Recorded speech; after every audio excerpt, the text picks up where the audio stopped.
an organization that began 20 years ago with an ambitious vision for the Illinois Muslim community. What started out as just an idea in 1992 has turned into a leading organization that helps shape the Islamic identity every day. The Council of Islamic Organizations of Greater Chicago has become one united voice and a partner and friend to millions. This is the CIOGC, recognizing 20 years of extraordinary service.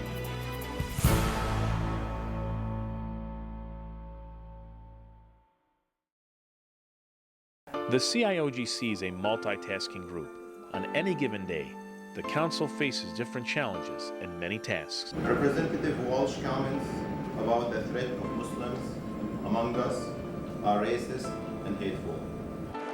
I would just like to say that we are here today to tell our senators and representatives that we need to increase the amount of learning, religion, and community facilities in our Muslim community. Please help me welcome our beloved Cardinal George. There's some kind of, certain characteristics or things that I can use to educate others. I'd be glad to take that along and continue the role of trying to move forward. For us to truly understand the CIOGC in its present form, we must first understand how it all began. It was 20 years ago when a small group of Muslim leaders came together at a hotel in Oak Brook to voice various concerns and challenges American Muslims face every day and how to unify all Muslims. The discussion that took place determined whether there was a need for a Council of Islamic Organizations. And after a 2-hour dinner and discussion, the conclusion was, yes, there is a need. We were able to crystallize the purpose and objective of our meeting, develop the structure, develop the bylaw, develop the rules, and there was a brainstorm. It was excellent. There are a multitude of organizations in the Chicago area. So it was very important to get their buy-in and association with the CIOGC for it to continue.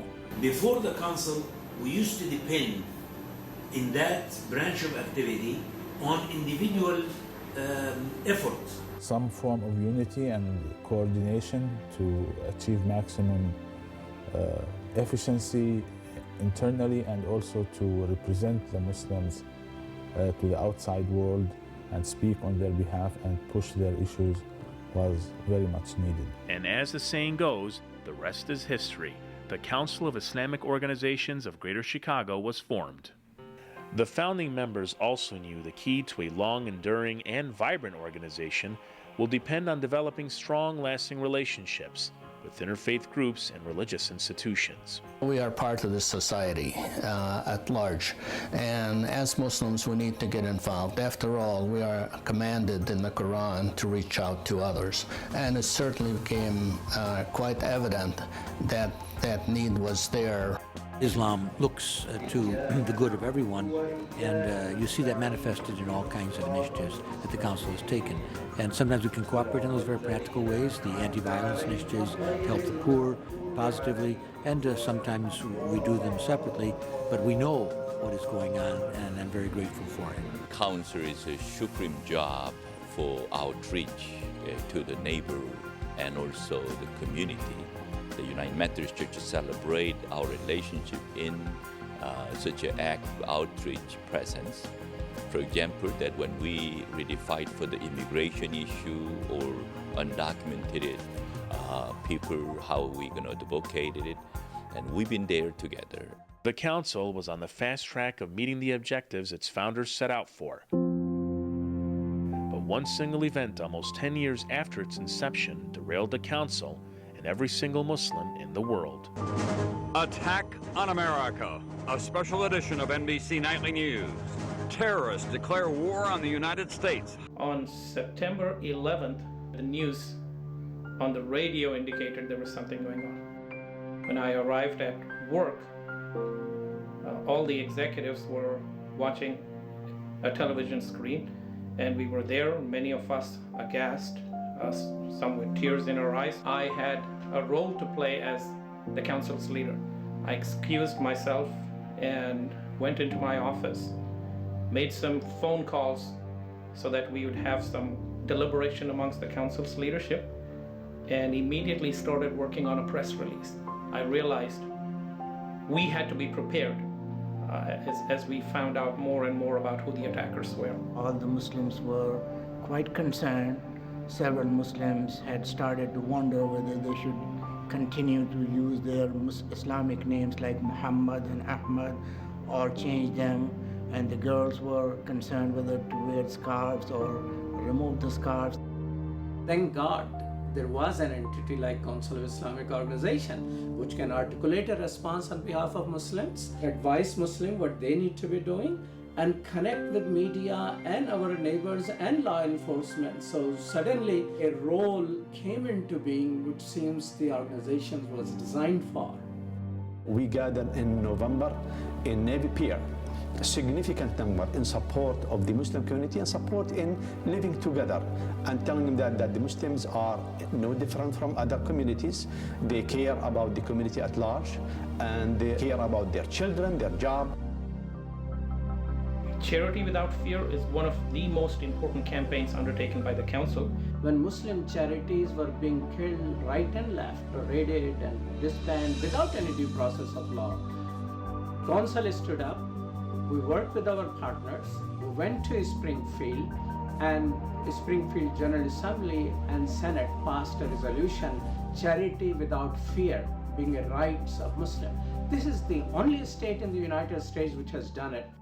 There was a lot of mutual suspicion. Our community was suspicious of the FBI and the police. At the same time, the other side also had suspicion about the Muslim community, especially after 9/11. Training of the police officers. This is like a sensitivity training that I believe every police department in every city needs to have, because they need to know when they enter the mosque what etiquettes we follow and what protocols we Muslims have. I think the council is doing a great job by training sessions, by engaging more events, by inviting more officials to the events that are taking place by the council or regular institutions as members of the council, and at the same time demand that we are respected and dealt with as a trusted member of the American community. For many American Muslims, life after 9/11 became a time of challenge and hardship. Nonetheless, the Muslim population continued to grow in the U.S., including the state of Illinois. The natural growth led to the expansion of new mosques across the state, but obstacles surfaced before any attempt to break ground. We are growing, and it's natural for any growing faith community to build new institutions. Islamophobia is present, unfortunately, and we know that there's a lot of misunderstanding about Islam. CIOGC participation was so crucial in getting a construction permit for the Mecca organization in the DuPage County. The council was able and continues to be recognized as a credible presence in representing the community's interests in these issues. CIOGC must stand up to Islamophobia, to bigotry, to any kind of statements that are made by anyone that hurts the image of Muslims and Islam. We represent 60+ member organizations, and many of them are telling us that we really care about what's happening in Chicago. We really care about what's happening in the state of Illinois. We care about taxes, we care about healthcare, we care about education, we care about domestic violence, we care about the epidemic of obesity, and we'd like the council to reflect that. So when you go and talk with our policymakers, or when you build bridges with civic partners and with faith partners, then we would like you to focus on these issues. That's why Illinois Muslim Action Day reflected that change in the mindset of our community, that this is our home, we need to focus on what's happening in our neighborhoods. Chicago has the highest youth homicide rate in the country. Too many of these children who are killed and who are the killers are disenfranchised children who have been thrown away by our society. And we, as people of faith, have a responsibility to come to the aid of these children before they commit a crime. I think the council is what the community want to make out of it. You look at the council as more of a painting. The brush is the hand of everyone who wants to be part of that effort. and the colors are every mosque, every school, every institution that is out there. Everyone has his own unique color, how things fade in, fade out. So together we can paint what we want for ourselves as a Muslim community in the future. I would like to see Muslims being represented as part of the American fabric of society and Islam recognized as a mainstream religion. The ability to have councils such as the Chicago Council of Islamic Organizations in different regions across the nation and then pulling them all together under one larger federation of Islamic organizations so that collectively the Muslim Americans have a voice. I think we'll be doing our communities and America great service. Whether you are in the traffic committee in your mosque or the chairman of the largest organization of Chicago, the goal is the same, which is satisfying your God and serving your community.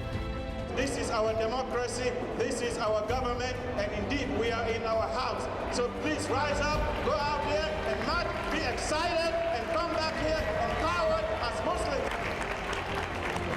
What makes CIOGC effective begins with so many extraordinary people who have dedicated their heart and soul to the Council's cause to unite, its vision to progress. In addition, relentless pursuit to preserve the values and ideas that was instilled by the founders and the chairman, inshallah, for many years to come.